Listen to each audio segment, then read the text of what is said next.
Good evening. I wanted to welcome you to the first crash conference for 2025 dealing with the influence strategies of Russia in Africa.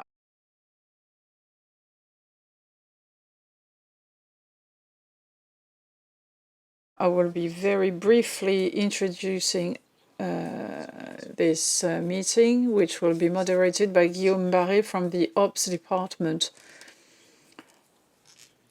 This crash meeting is the result of a joint work led by Guillaume and myself. Guillaume is in charge of a cell within the Ops department and who has been in charge of the activities in Sahel. And more recently, he's worked on the Russian influence in the African continent. And we thought it would be a very good idea to invite Maxime Audinet as a speaker, who will be introduced later by Guillaume. So we'll have a presentation and then a Q&A, and then you'll be invited to the apéro, or the drinks, after the meeting. Off you go. You have the floor, Guillaume.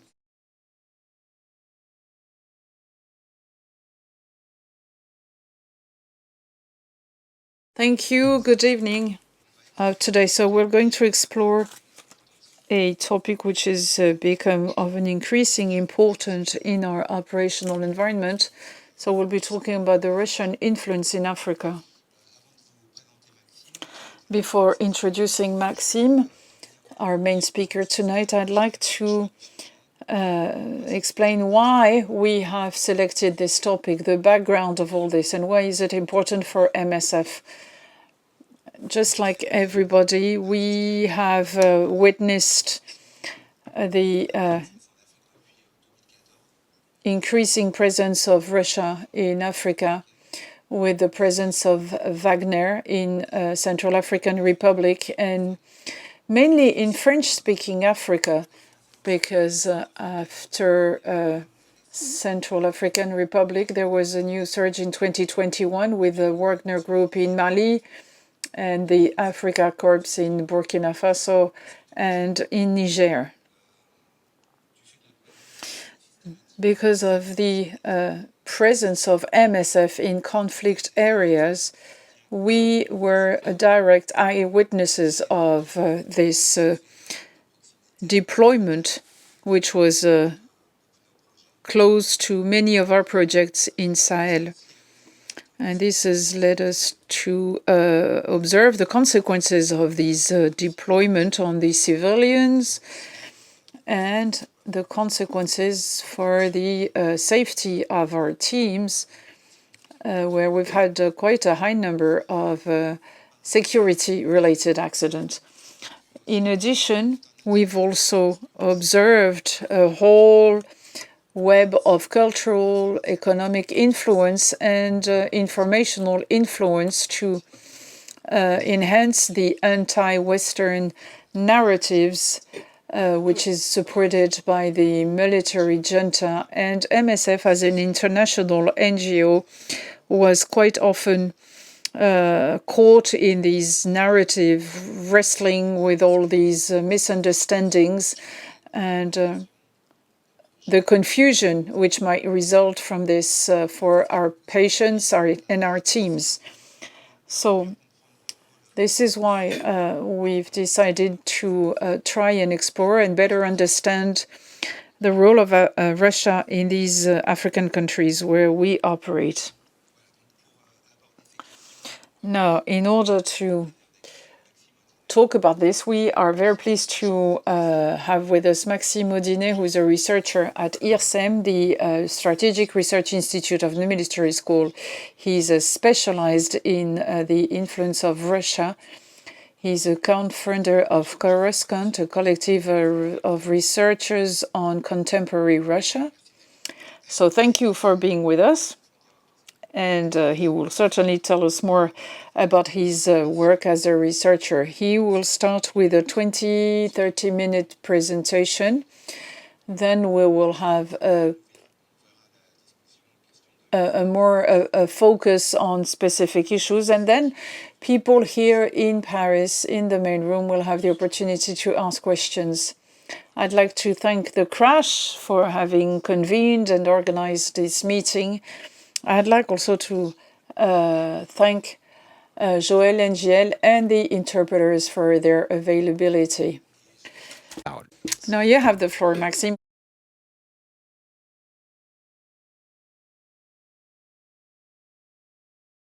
Thank you very much, Guillaume. Thank you also, Michaël, for having invited me. Thank you to the Crash. I can see the interpreters in the back of the room, so don't hesitate and wave if I speak too fast. Sometimes I tend to be a bit carried away by my speech. I'd like to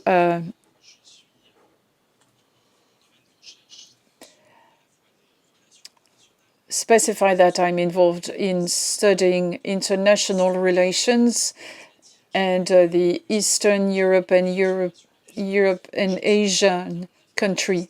I'm not a specialist of Africa. I'm not a specialist of African societies and policies. So if some of you have greater knowledge than I have on this topic, I'd be very happy to talk to you about it. But what interested me in this research program was to delve into some of the work I had done in my PhD thesis in Nanterre University, because I worked on the influence bodies in Russia. When I was in Russia between 2014 and 2019, when it was still possible to stay in Russia, then there was the COVID and the invasion of Ukraine. Russia was impossible to access for many of us. This raises many questions we will certainly answer at a later stage. So I wanted to, therefore, delve into this influence strategy, and that was the time when I joined IRSEM, which is a research institute which is under the umbrella of the Defense Ministry. Even though we are an independent body, we're not a think tank of the Defense Ministry. We have a group of researchers in political science, sociology, history, geography, law, and there was some interest amongst us to work on this particular topic at a time when Russia in 2020, 2021 has enhanced its presence in sub-Saharan Africa. And at a time when the French military were weakened up to the point that they left after the Barkhane operation you're all familiar with. So in my presentation, I'll put a timer on to make sure that I won't be speaking too long. So I'll be presenting the result or the outcome of the research that I have carried out for the last 3 years. Briefly, I'd like to remind that the involvement of Russia doesn't date back to 2010. In the early 2000s, it was already visible. From 1991 to the end of the year 2000 was the poor parent of the foreign policy of Russia. When the Soviet Union collapsed, many embassies shut down. There was a withdrawal from many operations. The only thing that remained was the military and technical cooperation with a handful of countries. But since the Sochi Africa Russia summit in 2019 was the key moment when Russia started to relaunch its operations in Africa. It was then further deployed after the February 2022 invasion of Ukraine.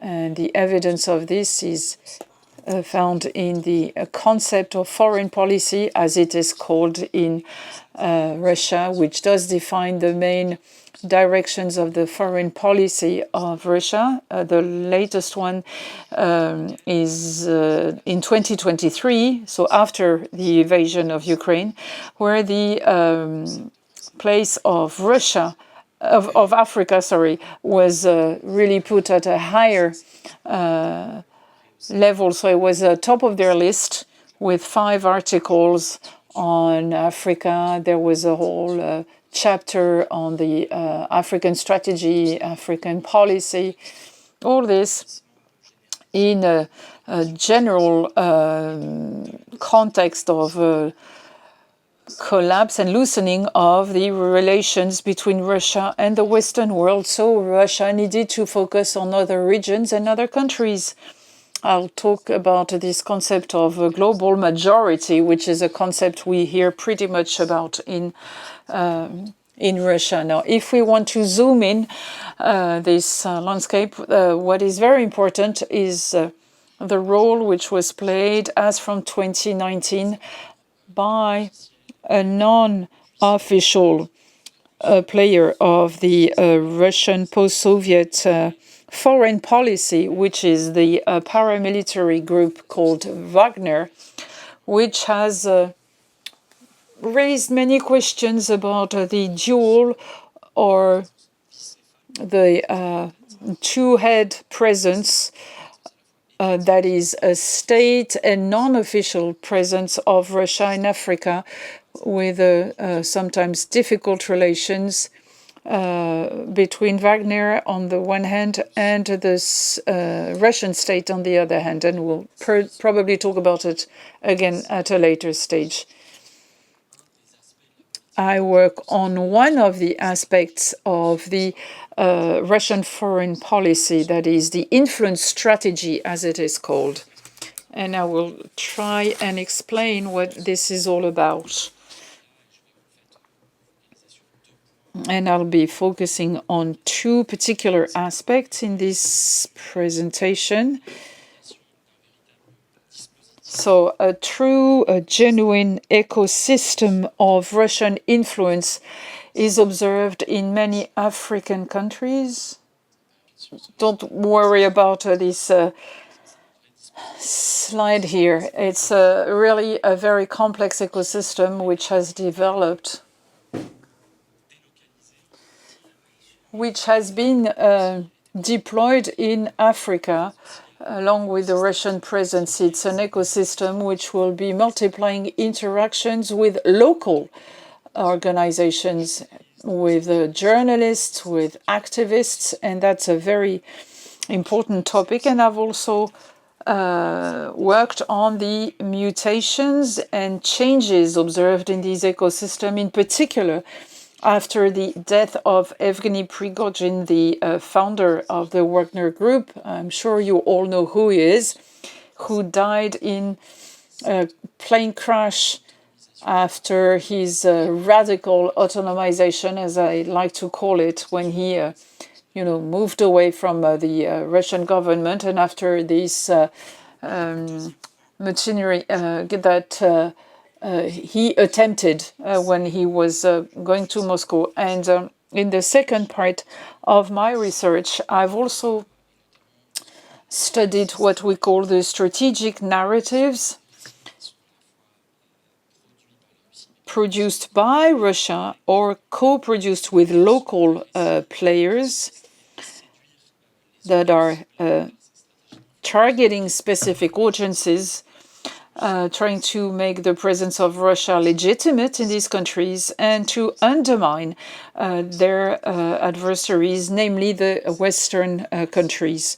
And I've decided to focus on a specific narrative, which is the most commonly found, which is the resurgence of the anti-colonialistic speeches against the Western world.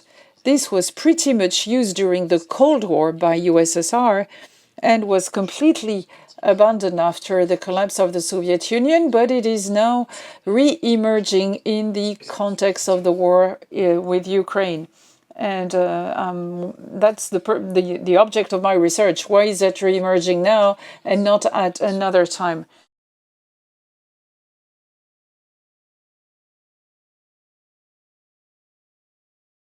Now back to this table, and I'm sure people in the back of the room can't see it, but that's not a problem. It has been published. It's called Under the Radar. We've published this paper with my colleague Alain Gérard. We wanted here to show that this ecosystem was gradually deployed in various African countries as a means to support the expansion of the Russian presence in the world of information and media. It's an ecosystem which could be divided in three categories. You have state owned players or state actors. That's the biggest box. So RT, so Russian television, Sputnik, the intelligence, the cultural diplomacy, the network of embassies, and all the digital diplomacy, as we call it, which is very active in Africa. And for those of you who work there, you're probably aware of that. We've also observed non-official that we have called ad hocratic actors, where you will find the Prigogine galaxy, as we call it, that is all the various bodies and organizations within, and we also have disinformation entrepreneurs, as we call it. And there is another one which is far more complex, which is not displayed here. The third-party foreign players, and that is observed in various African countries. And they are also visible in Europe and in the United States. These are foreign operators or players who, for activism reasons or to make money simply, have decided to cooperate with the Russian players and have decided to take part in the relaying a narrative that is supporting the interests of Russia. First, I'd like to talk about the transnational state media. That's one of my main topic of research. I've written a book about Russia Today, which is the main outlet of the Russian media. It could be the equivalent of France 24 or BBC or Al Jazeera. But in the case of Russia Today, it's very different. They have a very specific way to relate to news. And I was taken to court by Russia Today for defaming them for a label, but the case was dismissed. And now back to explaining what Russia Today and Sputnik do work. How did they respond to the fact that they were banned in the European Union after the invasion of Ukraine? They were first suspended and then they were banned for political reasons because of the links between these state entities and the Russian state invading Ukraine. And in order to compensate for this loss of the European market, they have tried to find new audiences. And that's how sub-Saharan Africa became the main target of these media outlets after the European Union sanctions. This is what I've tried to show here on this graph through a lexical analysis where I've counted how many times the words Africa or African were mentioned. And after March and April 2022, there was a sharp increase in mentioning these words on Russia Today. Another way to settle down in Africa for these media, unlike what they did in the Western world, they have delocated their teams of journalists. There was a Russia Today in France, for those of you who remember. There was one in the US, there was one in the UK. But Russia Today and Sputnik in Africa have a different business model, which is called a syndication in the world of media, which consists in having partnership or cooperation agreements that are either formal agreements or informal or not so visible agreements with local media outlets, which could be, and this list is not comprehensive, press news agencies like Maghreb Arab Press or the Agence Ivoirienne de Presse, but also with media that are closer to the Russia Today editorial line after 2008, 2009, when there was the war in Georgia, which is an editorial stance against the so-called hegemony. Russia Today and Sputnik will not present themselves as Russian-centered media, but rather as competitors to the mainstream Western outlets. So in Africa, they've also teamed up with media that have these alternative position and who are competing with the local media that are close to the power, or international media, Western outlets such as RFI, Radio France Internationale, or BBC. A good example of that is an agreement which was signed in early 2023 with Afrique Media, which is a TV channel based in Douala, Cameroon, which, as you can see, has signed a cooperation agreement with RT to put an end to the Western lies and propaganda. Interestingly, these partnerships are based on a reciprocal sharing of news content on Afrique Media. You have 2 to 3 hours of programs that are produced by Russia Today in Moscow, but in French. And the logo of Russia Today is not visible, is concealed. And on Sputnik and Russia Today, you could have some programs that are produced by African press agencies or media agencies that are produced locally. So we really have these partnerships that are pretty much common now. Another thing that emerged recently for those who've been in various capital cities in sub-Saharan Africa, you may have noted that there is a rebirth of Russia's cultural diplomacy, which had been totally dropped when USSR fell. 8 Russian cultural centers were kind of the remains of what used to be called the friendship societies under the Soviets. They were very much anchored in Africa and very lively and busy. Since 2023, the Russian Federal Press Agency, tied to the Ministry of Foreign Affairs, and that is in charge of cultural diplomacy. It's an agency that can be compared with what we call the French Institutes or AFD, the French Agency for Development. They opened up a dozen of what's called Russian houses in the Sahel, for the reasons you may guess.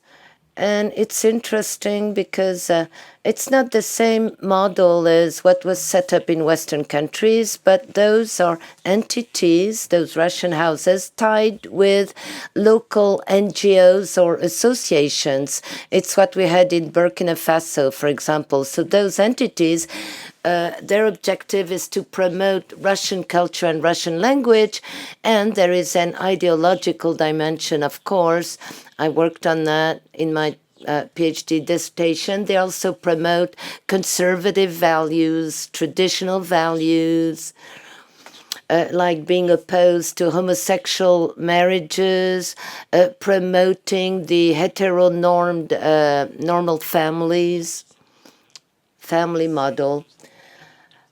And the idea was to get anchored in the social civil society fabric, instead of acting as an embassy proper that no one would visit.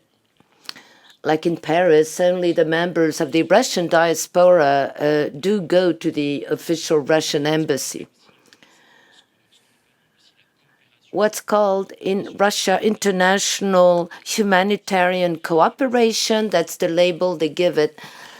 That led to a sharp increase in the number of scholarships allocated to African students, some 5,000 for the year 24-25, with 35,000 African students studying today in Russia, including African students from Northern Africa. And then, this is a bit more symbolic, but it may mean something for those of you who've known the Cold War days. I'm sorry, I didn't mean to hurt anyone. But what used to be called the University of People's Friendship, with Open University, opened in Moscow in the 1960s, and hosting African students. After the fall of USSR, it lost its name, which was Patrice Lumumba University, but it got back the name of Patrice Lumumba at the end of 2023, which symbolically again speaks volume.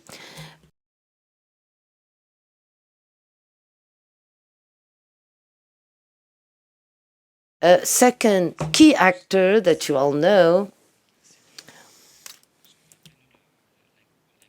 is what we call the Prigozhin galaxy, and particularly all the non-official actors of Russian influence. Russian foreign policy in Africa is characterized by a whole nebula of actors without any ties to the Russian state. And their presence in Africa, I'll go back to that later, generates what you may call a market of influence and disinformation to serve the legitimation of Russia. And they attract lots of influential entrepreneurs or entrepreneurs of influence, both African and Russia, and they try to take advantage of the expansion of Russian presence to draw financial, political, or symbolic benefits. We use the word ad hocratic actors. Why? It comes from ad hoc, because the Russian state will subcontract to those actors parts of their regalian functions, particularly the resort to force or the use of influence, where the Russian state doesn't want to intervene directly. What interested me in my research was that those actors are characterized by entrepreneurial practices, and also because they are empowered and detached from the official rationale of and the foreign policies of the Russia state. The Lakhta project, Internet Research Agency, or the Troll troll factories that were very active in the American elections of 2016 with the Russian interference. And the Lakhta project has an African branch called Africa Politology, which has an entity in St. Petersburg, where the Lakhta project had its headquarters. It disappeared, and then delocated entities in the countries where the Wagner Group was established, particularly in the Central African Republic in Bangui, and then later in Mali, when Wagner developed in Mali.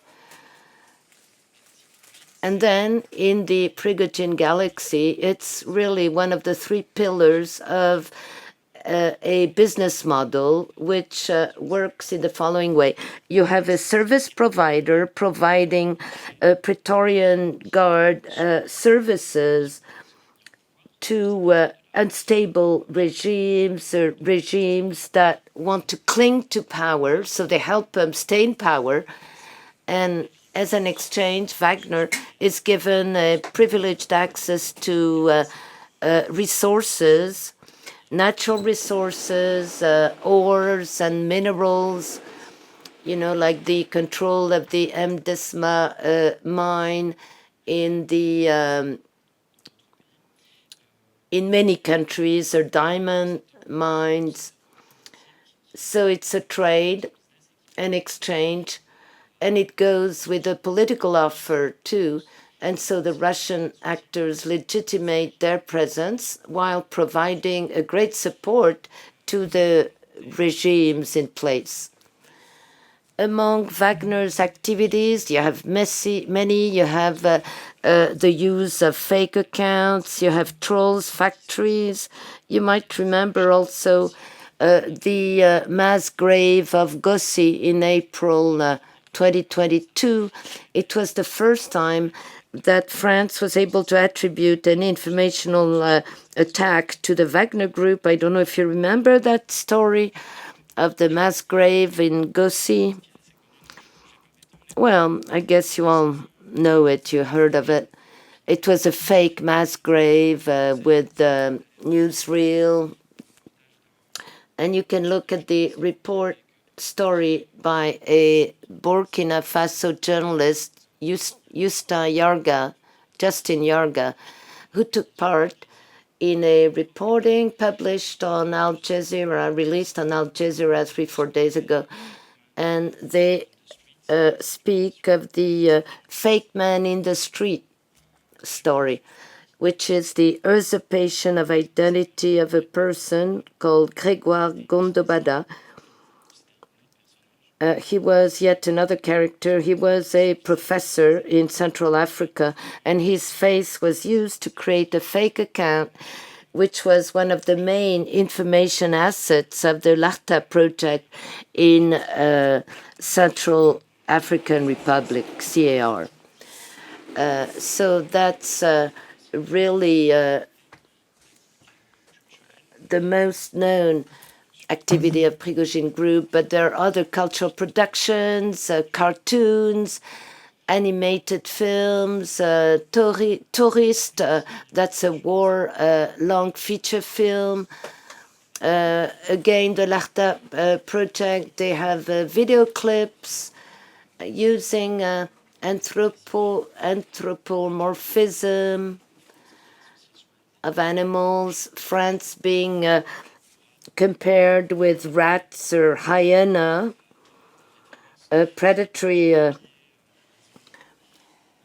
animals, a rat, a hyena, or vultures, and a Wagner mercenary kicks the rat or the hyena out. It's pretty simplistic, but it's worth looking at with a little Slavonic voice narrating the story in the background. Another key aspect is their ability to interact with the local media ecosystems. This relationship between Russian actors and African journalists in the countries where they established themselves, that's pretty serious.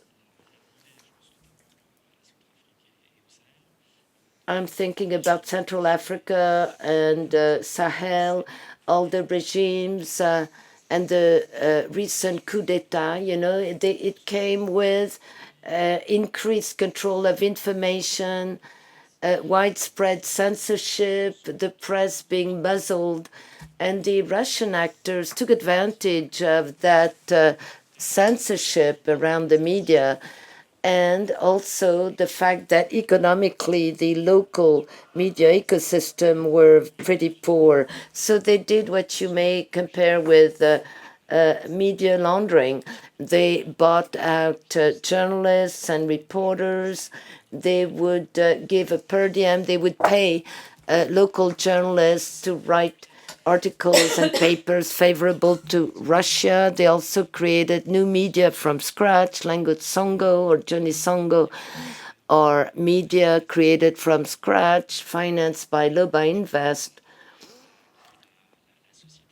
which is the mining company of Wagner in CAR. And I would recommend you to read this remarkable and investigation called Forbidden Stories with the journalist Ephraim Yalike. He was a journalist who at some point decided to serve Russian propaganda in Central Africa simply because he was able to quadruple his salary. And today, Ephraim Yalike was exfiltrated. He now lives in a European Union country. He decided to blow the whistle on the Wagner's practices in the country. He was a whistleblower. It's a great investigation. You should look at it. Another key actor, the new actor of Russian presence in Africa, is an entity called African Initiative. It is controlled by the Russian intelligence services. This is the recomposition of the landscape since Prigozhin was killed. Clearly, the Russian Ministry of Foreign Affairs is, and the GERU, the Military Intelligence Service, taking over the legacy left by Prigozhin. You can see that in Russia as well as in Africa, particularly in sub-Saharan Africa. You have an entity, Africa Corps, that was created to substitute the Wagner Group. Actually, they didn't fully manage to replace Wagner Group. They failed in CAR. In Mali, the situation is more contrasted. And lately, another paramilitary group was set up. It's called the Wagner Istra Legion. Istra is a small town near Moscow. It's also a paramilitary group tightly associated with the Russian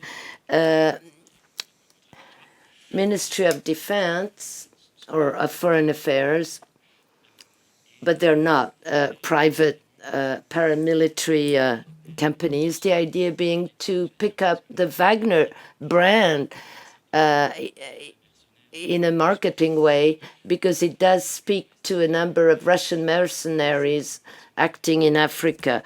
We estimate that there are 1,500 Wagner mercenaries in CAR, 2,500 in Mali, and a few hundreds in Burkina Faso and in Niger, not talking about Libya and Sudan and the rest. I made a digression, but African Initiative is a key actor nowadays. They take on the Lakhta project initiatives and ways of doing things inspired by Prigozhin.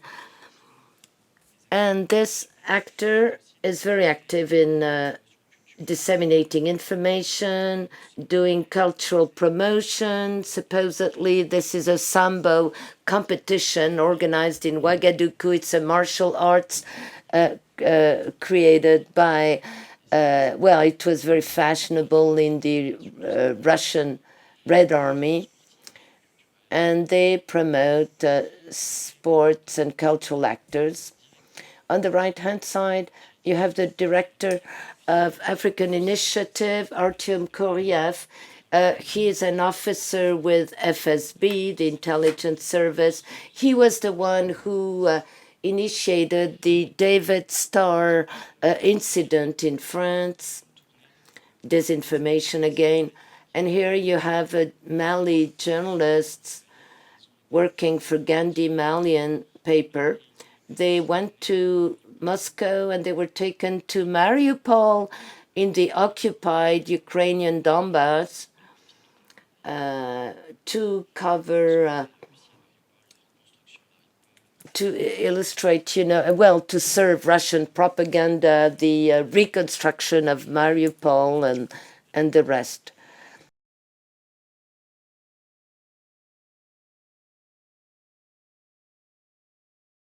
This is a research I was really enthused about, the resurgence of the anti-colonial rationale. I was intrigued. It was in 2023, April, I believe, at the time when Russia signed a treaty of annexation of the 4 occupied republics in Ukraine. Putin made a speech where he criticized very strongly colonialism. He said the old-time Russophobia of the West is due to the fact that the West never managed to colonize Russia. So he leveraged that rhetoric, which didn't used to be present in his rationale prior to Ukraine invasion. On this graph, I compared the lexical field of colonialism and the lexical field of conservatism in a corpus where we analyzed all the speeches made by Putin since he came into power. And you can see the sharp rise in anti-colonialism semantics since, well, he used that lexical field 3-4 times more since the invasion of Ukraine than throughout his whole tenure in power since the year 2000. The Russian-Africa summit in Sochi, some big metropolises still practice neocolonialism. This is an interview of Medvedev in Rossiyskaya Gazeta. The time of big Western cities is gone. He attacks each Western country one by one. French colonialism is that, British neocolonialism is that, Dutch neocolonialism is that. It's really interesting to read, to understand that rhetoric. So it's a strategic rationale that leverages the Soviet support to the decolonization movements in Africa back in the 60s, and it allows Russia to refresh its criticism of what's called the collective West. And this is not new, this rationale. The character Sergei Kavanov is one of the Russian experts in international relations. He talked of this global majority concept, meaning Russia doesn't want to use the global south expression because they don't belong to it. So they wanted to coin a new term that they could export, combining the global south and Russia. And that's how they came up with the global majority, to oppose all of the Western countries to this minority West, which supposedly is declining and decadent, in a context where Russia wants to dispute and counter the international order and pushing for the de-Westernization of international order. And some researchers associate that with the Russian messianism, like Russia has a mission worldwide to carry out. We could also say that in a whataboutist perspective, whataboutist is a rhetoric gimmick. When you're being criticized, instead of answering on the crux of the matter, you send back all the defects of your interlocutor to the person you want to criticize. At the time when Russia is leading an imperial war that could be called neo-colonial war in Ukraine, they come up with that rhetoric to accuse the West of neo-colonialism. That's their rationale. They revert the accusation and they occupy the informational space with that type of narrative. And also in Africa, imposing a different and alternative representation of the war in Ukraine is definitely a strategic objective for Russia. The idea that Russia is only defending itself, reacting to the hegemonic West, the expansion of NATO being aggressive at the doors of Russia. This is a major stake for Russia. They want to influence the perceptions of the war in Ukraine, which has consequences way beyond the Soviet space. And it is reshuffling, the cards of the West. In my research, my argument was to demonstrate that when a strategic narrative circulates among the elites and is also massively propagated abroad through an influence apparatus, you can infer preferences of foreign policies by observing this narrative indicator. This is the theory that I was interested in. And when I submitted my paper, it was a blessing. I stumbled into that campaign of Russia Today. We focused on French-speaking Africa, which was one of the main targets. It was a priority of this Russian influence strategy. But what we've been saying for a while, that was last summer, but that a number of English-speaking African countries in Eastern Africa or South Africa, some actors are also trying to expand their presence. This is a campaign carried out by Russia Today. It's called Your Values Shared. I was looking at this ideological convergence between Russian and African actors.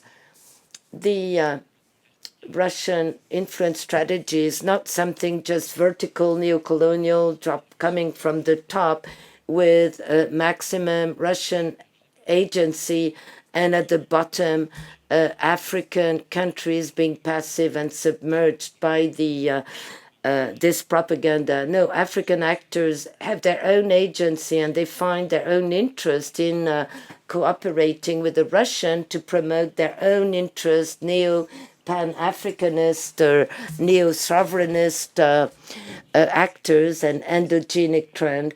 And it's what RT campaign is showing precisely. You have an instrumentalization of the great figures and legends of Pan-Africanism or the struggle for independence, like Julius Nyerere in Tanzania and others. So you have quotes by these actors or Kwame and Nkrumah in Ghana, And okay, your values and our values, they're shared, and we, Russia, come to support you. We're the vanguard of these values to combat Western neocolonialism, and also on the international scale, we defend your voice, like at the UN Assembly, and we push for this de-Westernization of international order.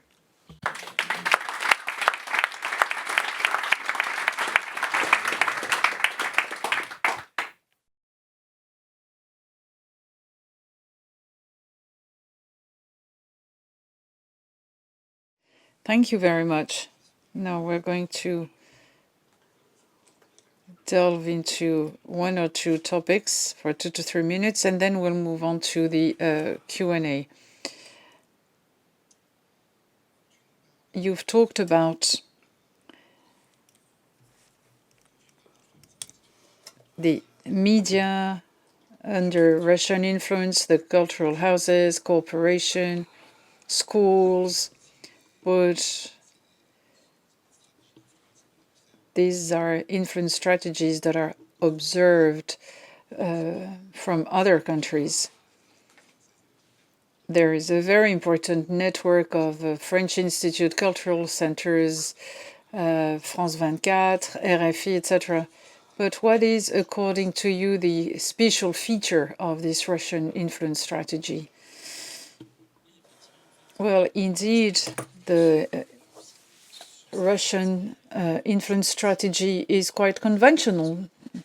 You know, you have the using transnational media, public diplomacy, cultural promotion, institutes that are where you can learn the language, you know, academic research cooperation. No, it's the cultural influence in the institute in Africa is really in its infancy. It's not widespread as the French institutes. But regarding the news, the information and disinformation, because often we talk about disinformation in a broad sense of the word, is the deliberate forgery of information. So the intention is very important. And in the case of Russia, and in the case of the Wagner groups and Prigozhin, it is something that they've done deliberately and with no qualms. And it was a systemic use of lies and disinformation to preserve their interests. I didn't talk about RIAFAN, which was the holding company of media outlet of Prigozhin. Every day they would forge papers. And Russia Today and Sputnik are also very interesting cases. Now, presenting them as disinformation bodies was not the right way to present the way they work and the potential of influence of these players. What we've observed, and this is where they're very good at, is this counter-hegemony stance, which does fit with the post-truth, as we call it. There's no hierarchy between the facts and the opinions and the viewpoints that are not grounded. So in the world or landscape of information, there is no such thing as truth or objective statements. It's only competition between various narratives that are very subjective. And we are the voice of Russia, but we are also converging with others to oppose the Western presence, the so-called or not so-called universal values of the Western world, etc. So this type of approach, which is only about viewpoints that are in competing with each other, means that the world of media is a world of conflicts. And we, as liberal democracies, we have to be very careful when we talk about the war of information. What does that mean? Which is what the Russian regime is doing. It means that journalists are no longer journalists. That it means that if you talk about a war of information, it means that a journalist is a soldier using a weapon. So we have to refrain from using these words in the Western world. So that's what I can say about that. So that's comparing Russia Today with RFI or Radio France International doesn't make sense at all. I've observed the content of the programs, and Russia Today does systematically respond to the official statements. When you have a talking point which is used by the Russian government or state, it is digested by Russia Today and reused. The concept of war and invasion about Ukraine is not in the media after the censorship law, which was passed by the Russian parliament after the invasion, immediately replaced by the special military operation, which is the official name of the invasion of Ukraine.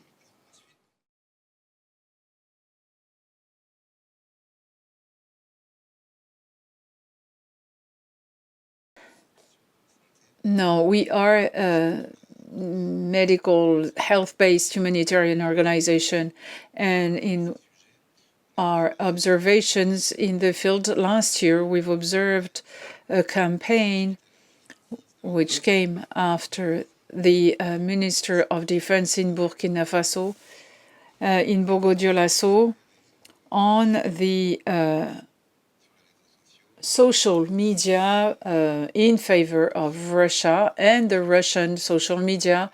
There was a disinformation campaign on dengue disease openly against the Gates Foundation program to eradicate the dengue disease through a genetical modification of mosquitoes. And you talked to me about this referring to the HIV situation in the 1980s. Thank you for having suggested me to look into these health-related matters. Now, these graffiti in the streets of Ouagadougou was commissioned by African Initiative, or the FSB. So it's a mosquito with the American flag. Thank you for sharing this picture. So health is a great source of ideas for disinformation and conspiracy ideas. Just remember what happened with COVID pandemic. But with the example you gave, there were many others, like I think it was in December 2024, January 2025, there was also a campaign organized by the Russian media after a statement by the Ministry of Defense in Russia, which stated that American officials were involved in biological military programs in Africa to spread pathogens in Africa. And all this is of interest because it shows what Paul Charon, my colleague with whom I work a lot, who is specialized in China, talks about the seriality of information. It does work because you have series of information. It's a continuum that is, and memories that are reactivated year in, year out, referring to some topics that are not brand new. And the case of the David Stars after the October attacks could relate to the same type of and way of thinking, even though it's not our topic today, no. When it comes to health in Africa, there were some specific operations which were carried out by Service A, which is the first division of KGB, which was in charge of the external activities or foreign activities. This is what you would call today influence or psychological disinformation operations. And there was one called Denver or Infection in 1983, which was certainly the most successful KGB initiative. I'm sure you've heard about it. It led to believe that HIV was developed by the CIA in Fort Detrick by the DOD, that it was an artificial virus which was then spread out to kill African American people. So it did have an echo in Africa at that time. And it was quite interesting because they had published an anonymous letter of a so-called American scientist in The Patriot, an Indian outlet, which had been funded for ages by Soviet Union to spread out the very conventional Marxist-Leninist propaganda. So they used these particular media in the 1980s. This journal, when it was an actual KGB initiative, there was another one, the Tarakani operation, Croces, which stated that there were some CIA-funded American lab to spread malaria and dengue in Pakistan, in Afghanistan. The same happened in Ukraine for other diseases. They have kind of a whole range of, or a whole catalog of ideas that they can activate when they need. No, we have to show that these are truly disinformation operations, and the killing. And then the mosquito thing is also with the KGB behind it.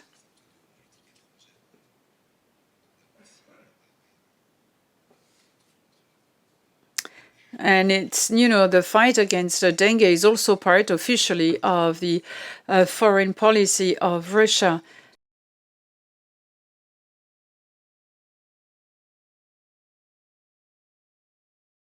Now, I'd like to talk about your methodology in this research work. You've talked about lexical analysis.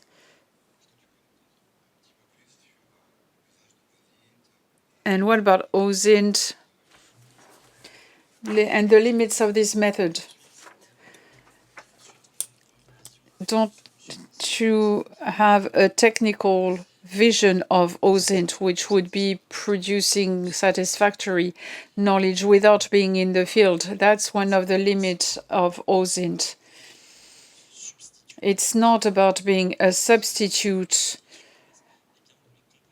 It's about coming as a complement. It's an open source intelligence system. So we use the digital world as an augmentation of the actual reality, and that there's a continuum between the reality in the field and the digital world. For Russia, for instance, working on the Prigozhin galaxy is a big producer of digital traces via their media, Telegram, Twitter, X, Facebook. There is a huge quantity of data we can use to understand all their statement, and that's the purpose of our group of researchers called Coruscant, which is the name of the imperial planet in Star Wars. It's called in French Collectif de recherche sur l'analyse sur la Russie contemporaine pour l'analyse de ses trajectoires. It's not a fancy name in French, but in fact,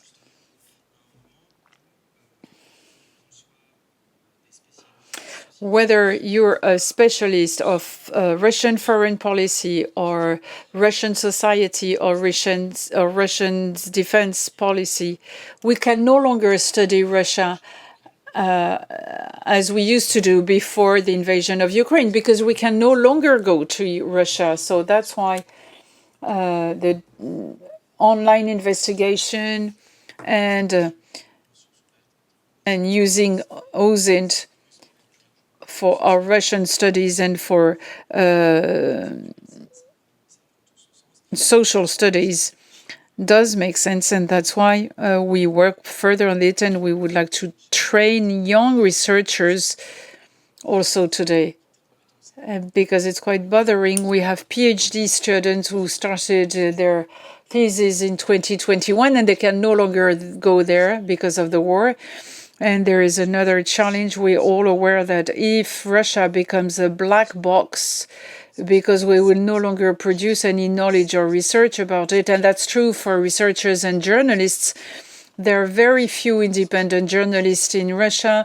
Most of the independent outlets are banned in Russia. The Benjamin Kennel was from Le Monde newspaper was evicted from Russia a few weeks ago. It's the first time in 80 years that we no longer have any correspondent for Le Monde in Russia. So there's a strategic way to work here, a strategic approach to have to try and find out what is happening in Russia. So I've drifted a bit from my initial idea, but working on the Russian influence in Africa and the Russian foreign policy was a laboratory using this type of tools, true for researchers and journalists, like you've heard about the OSINT investigations on the practices of Wagner. Alexandra Jousset and Sinia Pochakova did an excellent program on Wagner, and I think they were awarded with the Albert Londres Prize for this documentary. But most of the investigations were based on open source data.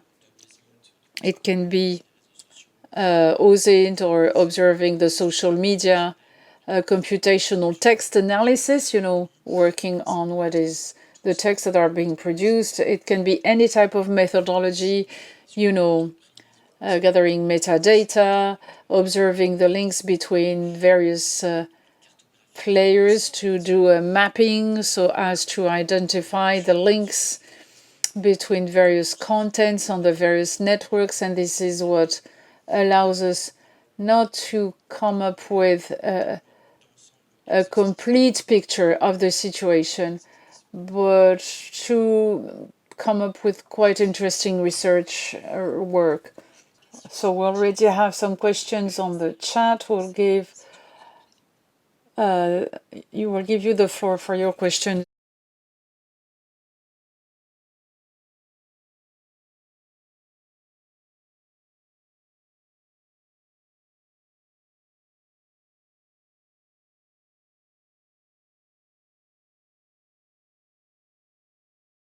Julien Dufour, I'm a French citizen, pretty much interested in all these topics. I have 4 questions, Maxime, but the good news is that the first question was about your methodology, so you've already answered it. Second question about the influence of Russia, which resulted in the departure of the French military troops. Was it a significant influence that resulted in their departure? And also the fact that the former director of Russia Today is now hired by a French outlet. Okay, another question. Thank you for this very interesting presentation. I'm struck by the names used, Africa Corps and Wagner.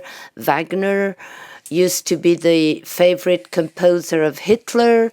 Africa Corps was the Third Reich army in Africa. What does that tell us, and why do they refer to Hitler, which was not the most popular character in Russia or even in USSR or today? Also, it might be useful to remember this great power strategy. The US made lies an instrument of foreign policy as well as disinformation. They've been doing that. There is a difference in the scale and degree of brutality, but there is no real difference in nature.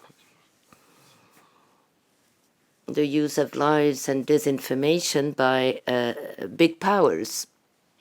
Okay, France leaving African countries. It's a very complex issue. The reasons for France leaving those countries are multifactorial. I would tend to say the Russian presence played only a minor role in the departure of French troops because the dispute, the protestation against the French presence came mainly from locally rooted actors. Of course, the arrival of Wagner changed the deal strategically, but if you look only at influence, disinformation, and the ability of Russia to condition the minds and transform people's behaviors to make them believe that they should kick France out, I think that's pushing it a bit too far. We have, the agency of Russia is, after all, relative. The Russians are not as are really good at enhancing, aggravating the feelings of rejection that people have rather than really creating the conditions for that. Now, about the banning of RT, Russia Today, within the European Union.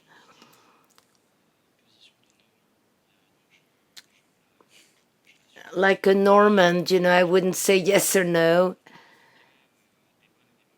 In both cases, there are good and bad reasons to do it. It's a fact that RT is an actor that played a role in legitimizing an unjustifiable big-scale aggression, morally unacceptable. The massacre of Bucha in Ukraine, for example. RT was actually suspended, banned from broadcasting, but continued to produce contents. And the president of RT, Margarita Simonyan, is one of the main propagandists of Moscow, of the Kremlin, copying the official discourse about Ukraine, denying the existence of Ukraine as a nation state, which is at the heart of the neo-imperial argument of the Russian regime. So there are many reasons why we see that RT is a state media directly linked to the Russian state. And this is why it was banned. The European Union Council decided to ban it on that account. And then the assets of TV Novostik were frozen, which led to the closing of RT in France. They still exist, but they file Chapter 11, while the lawsuits are still pending. On the other side, yes, banning a media, even if it's a propaganda media, but in a liberal democracy and pluralistic democracy, that raises an ethical problem. And most journalists I discussed it with had an ethical problem with that ban. So it's a bit of yes, a bit of no, good and bad on both sides. But to go back to the Bolloré Group and Fayard, that's yet another level. For those who didn't follow that, Bolloré Group, CNews, a TV channel, Europe 1, a radio, and JDD, a magazine, plus Valeurs Actuelles, plus Omerta, and another one I forgot.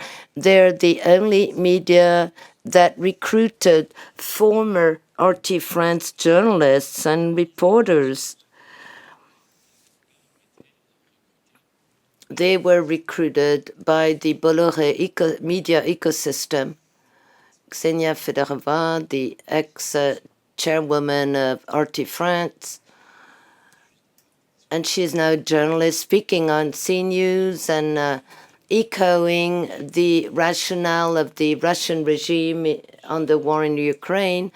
And Fayard, a publisher belonging to Bolloré Group, wrote she advocated the freedom of expression, saying there is no more freedom of expression in France, and the media landscape is totally rotten.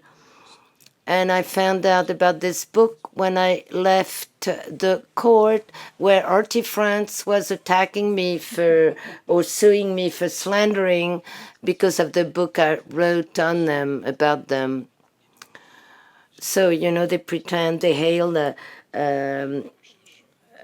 freedom of speech to attack, but they don't want the extreme right propaganda tools to be attacked.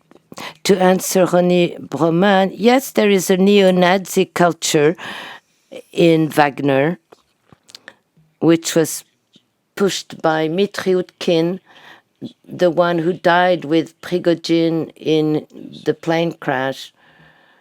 And his own warrior name was Wagner, because he was a fan of Wagner music. And the Wagner Group, is called the musicians and the orchestra, the Valkyries.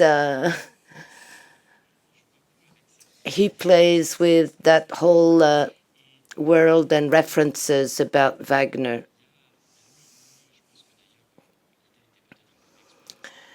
The idea was to leverage that contradiction, like we denazify Ukraine, but we do it with a Nazi group, big contradiction.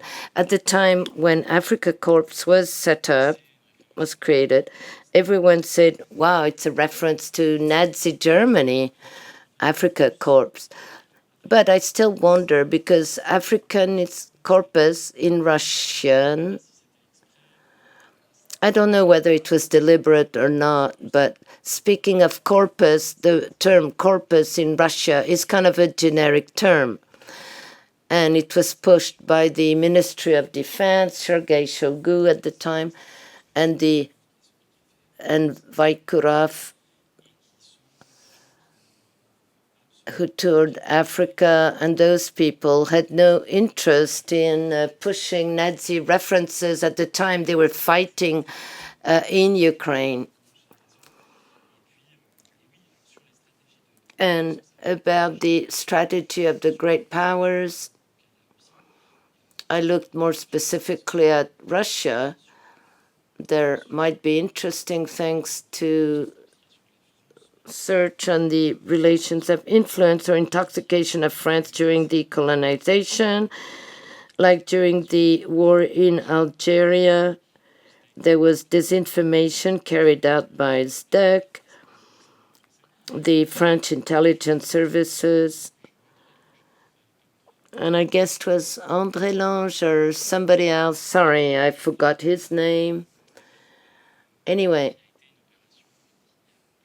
this operation turned sour.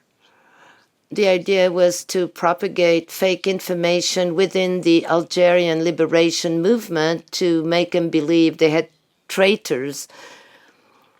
inside the FLN, tactically it worked, but it generated a trauma within the French army.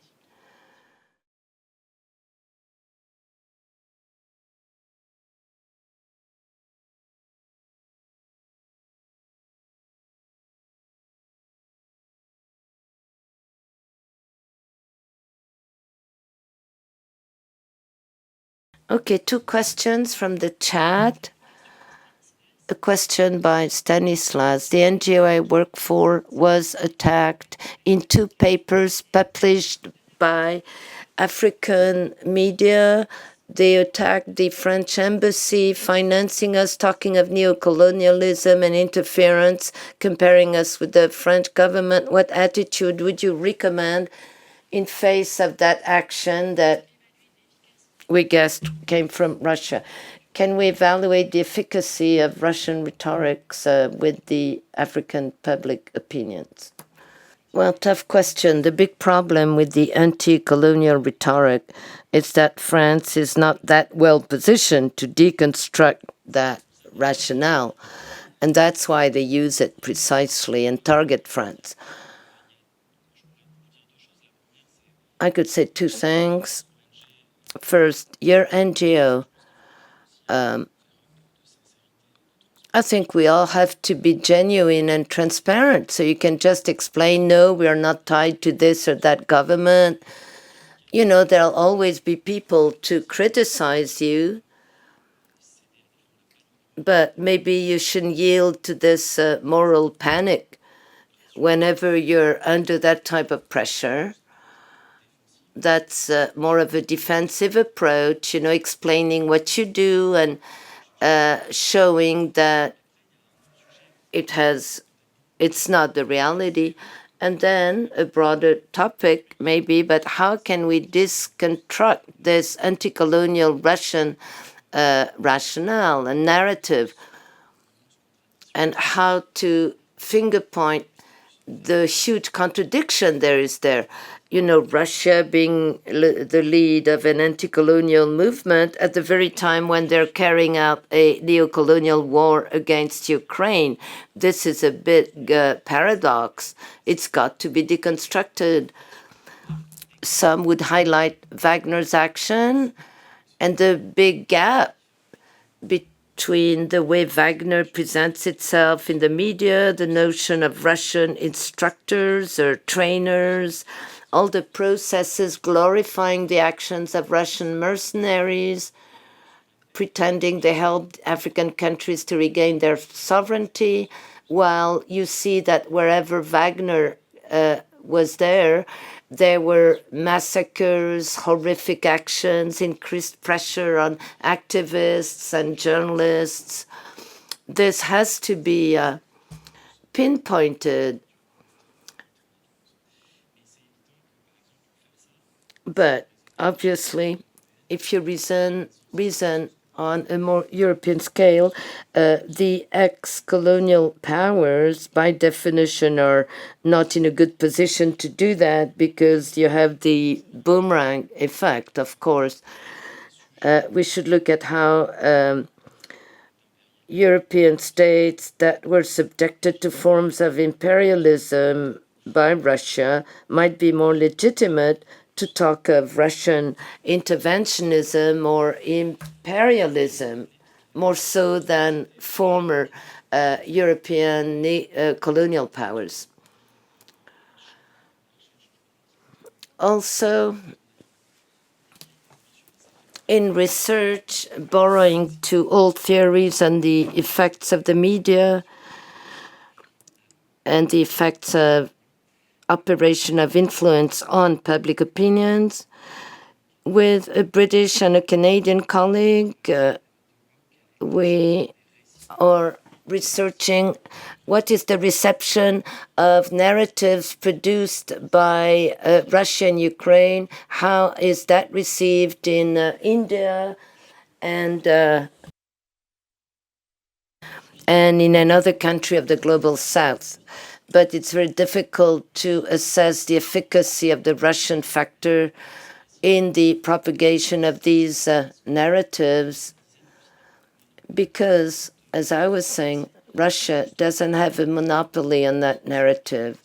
And that's why Russia uses it to amplify it and create discursive political convergence. We speak of anti-colonialism. You also have the defense of sovereignty. The word sovereignty is key in a number of countries, in Western and Central Africa in particular. It's the term that helps you understand the restoration of a very strong state in Russia. And then you have the whole aspect of, the defense of conservatism opposed to European or Western liberalism. And they tap from those moral and ideological reservoirs, and they leverage those notions. That's why we shouldn't overestimate the agency of Russian actors. And if it does work, it's because it echoes something in the targeted societies. We could draw a parallel between that neo-sovereignist wave in Africa with the rise of populisms in Europe, which never stopped, particularly far-right populism. And by the way,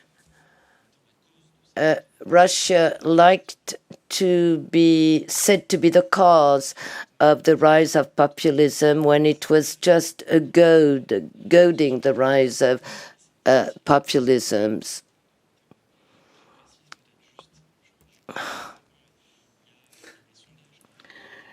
Some polls were done. A Gallup poll showed last year that Mali and Niger were the countries in the world which, along with Kyrgyzstan, were the countries where the public opinion is the most favorable vis-a-vis the Russian leaders, with only 9% of the negative opinion about Putin and the Russian government.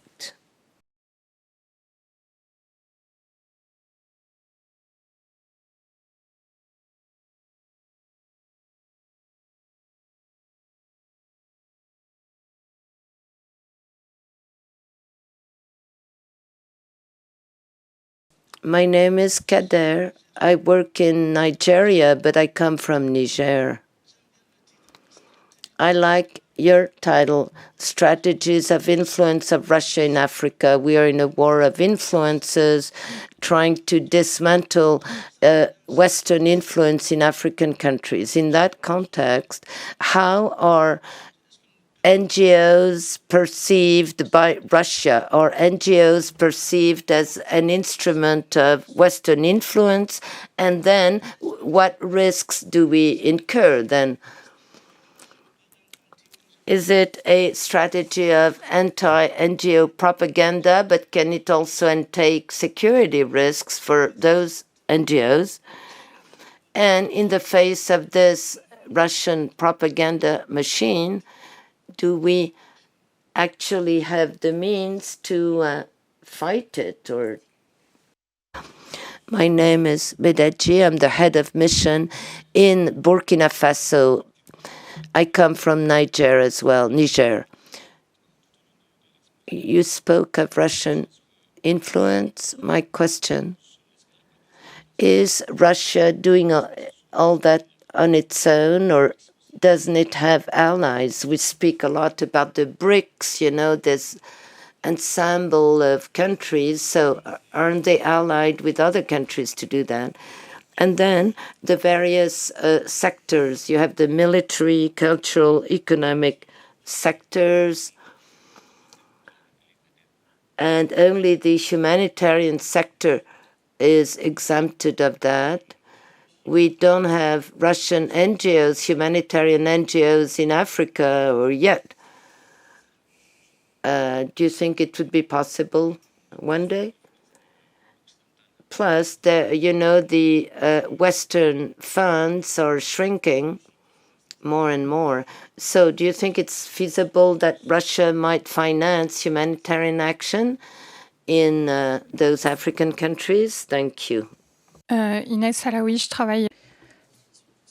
I work for Coalition Plus, a community-based organization fighting HIV. My mirror question is about anti-gender and people's rights. The Russian influence has an impact in Africa.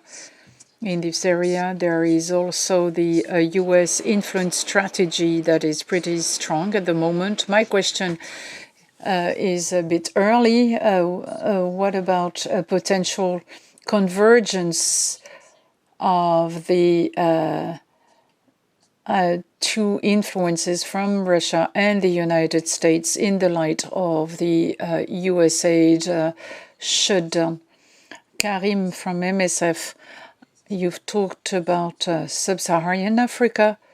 What about the Maghreb countries? Maghreb is still part of Africa. Well, the focus of my research is sub-Saharan Africa, but in Libya, there are some troops. Algeria, since 1962, has been close to Russia. Hasn't changed. But what about the other Maghreb countries? Any strategies that have been designed for these countries by Russia? The last one. One last question. Thank you. It's more a comment than a question. Thank you very much. I work for Crisis Action, which is working on the protections of civilians in conflict zones, and mainly in those countries where Russia is present. And I think that in the picture and the overview you've given us, which was very comprehensive, there's one thing missing, is how these activities are presented in Russia. How is this displayed in Russia? It's quite striking.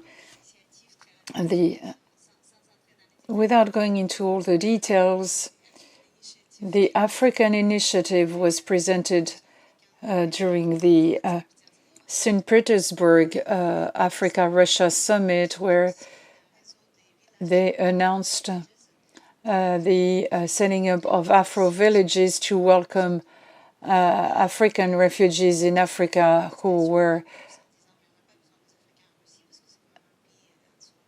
and Russian population was not really in favor of having these refugees going to Russia. And the government said, well, don't worry, the African people who are going to come will be white and Orthodox. So the Afro villages, first stones or bricks were laid, but there was no effect. But they didn't find any white Orthodox Africans to be hosted in these villages. Another symbol is the Africa Corps. Since March is no longer showing this the same logo or Wagner. It's a middle-aged helmet with a sword on the map of Africa, with the motto saying the daring ones will win. So it's really a colonial statement.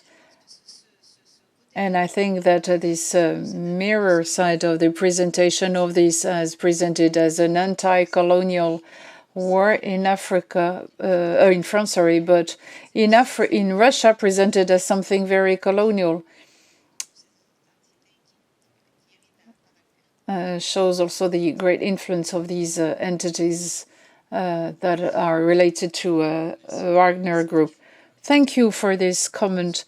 I do fully agree with what you've said. It's quite interesting. And picking up on that,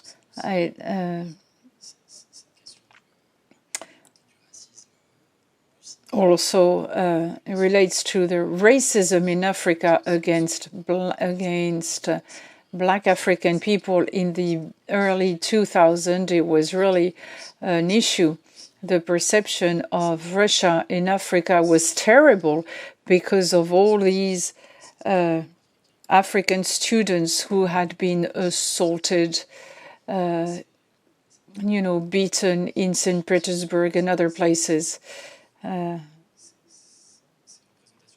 Maybe you remember these events, but it's quite confusing to see that all this has disappeared. Now, the first question on NGOs, are they under attack? Well, I must say I haven't really worked directly on this topic of NGOs. I would imagine that, yes, it would be the case. Non-state entities, because they were allegedly related to a Western government, and namely the French government, or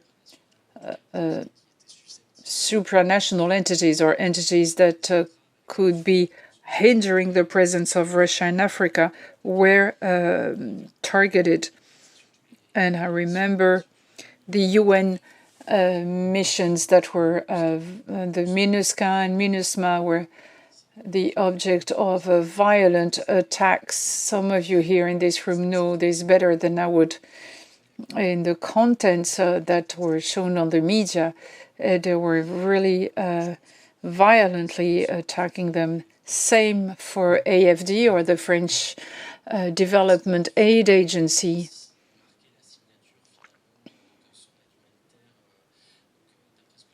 From what I've understood, as I talked to some people, France has a very international type of approach. The German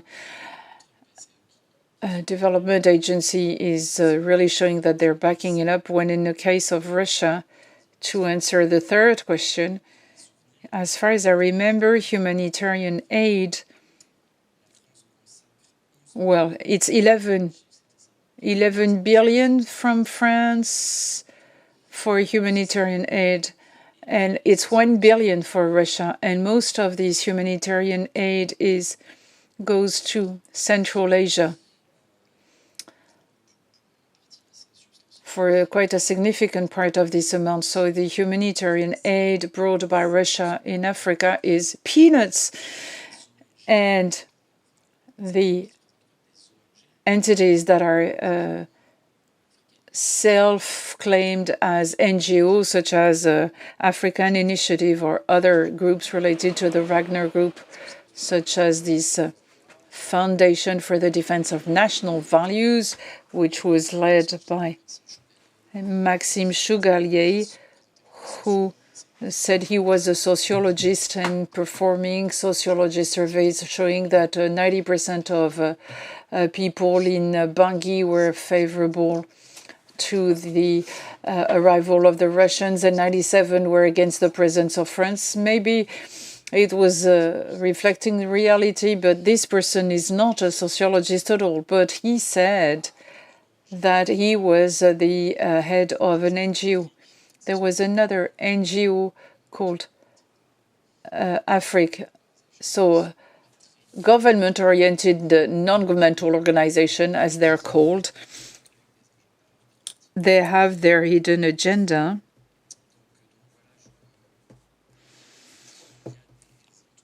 There are non-governmental organizations in Russia, but that's the adhocracy, as I explained.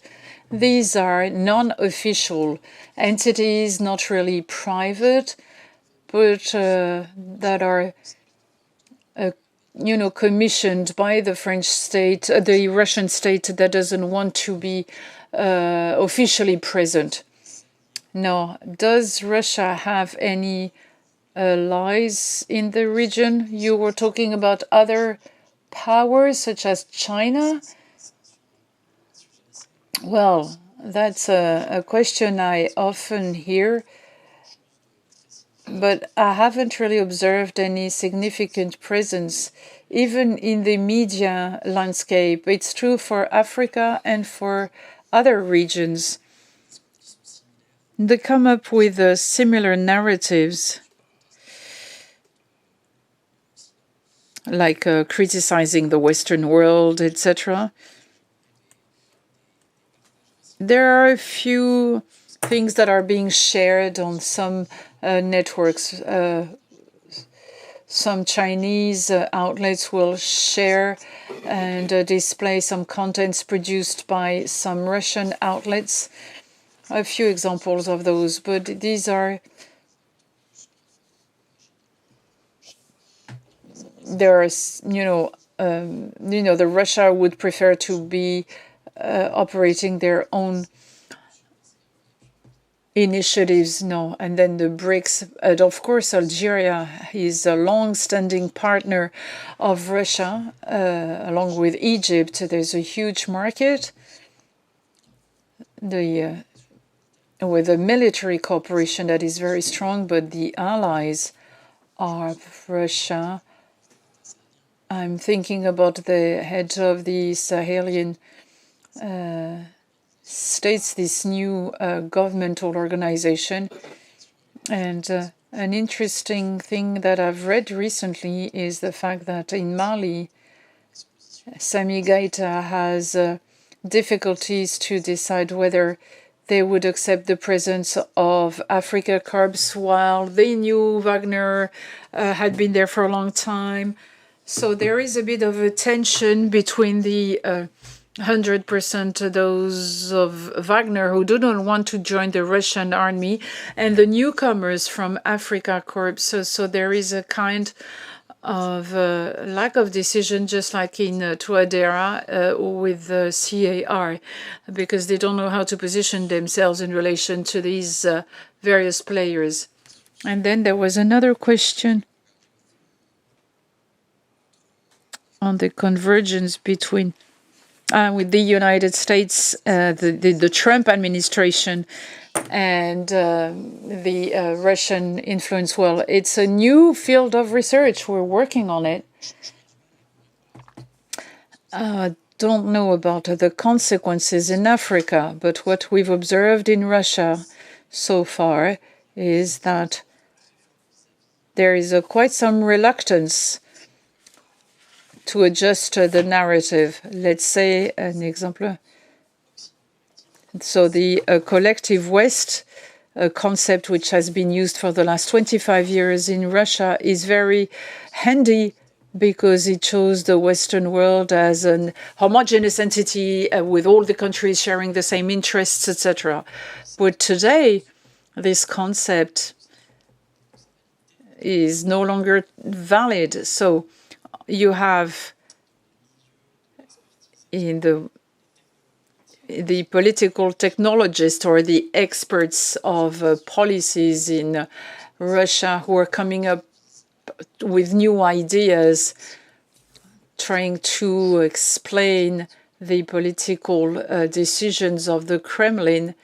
Some are, saying the West is collapsing, it's fragmented, the United States are getting closer to us. And on the other end of the extreme, you have people who say, well, it's Trump, the deep state is no longer there as it used to be, but the United States is still the main enemy, as we used to call it during the Cold War.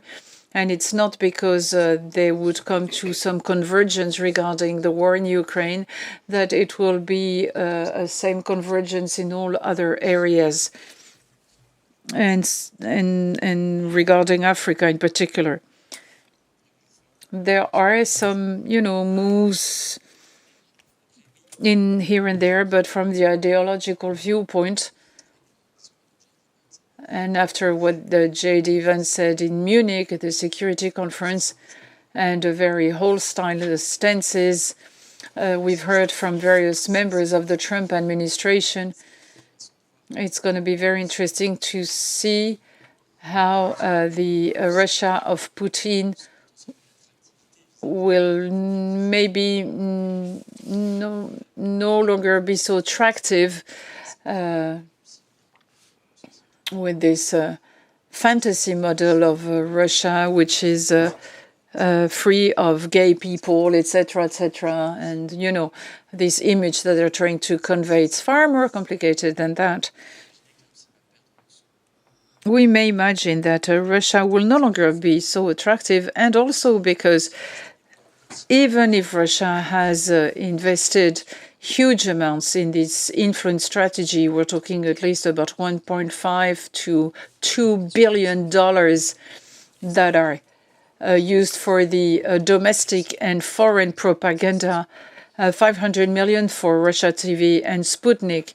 But when you think about the US platforms, particularly when they belong to people such as Elon Musk, who is the junction point between libertarian and far-right populist groups, they have a huge power, certainly greater than the troll plans of Prigozhin.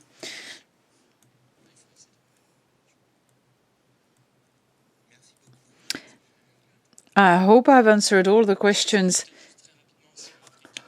Well, for North Africa, Maghreb countries, to answer your questions, I have worked on the sub-Saharan Africa, but RT Arabic or Sputnik in Arabic have been there since 2007. And it's a very popular media in Egypt, in Algeria, and in the Middle East, Saudi Arabia, etc. A strong presence, and they've been broadcasting for a long time. You know, these statements of the Russian policy regarding the war in Syria, for instance. It's not exactly the same approach, but it's true that in Tunisia and in Algeria, they have reinforced their cultural influence. Well, this time it's over. Thank you. Thank you very much.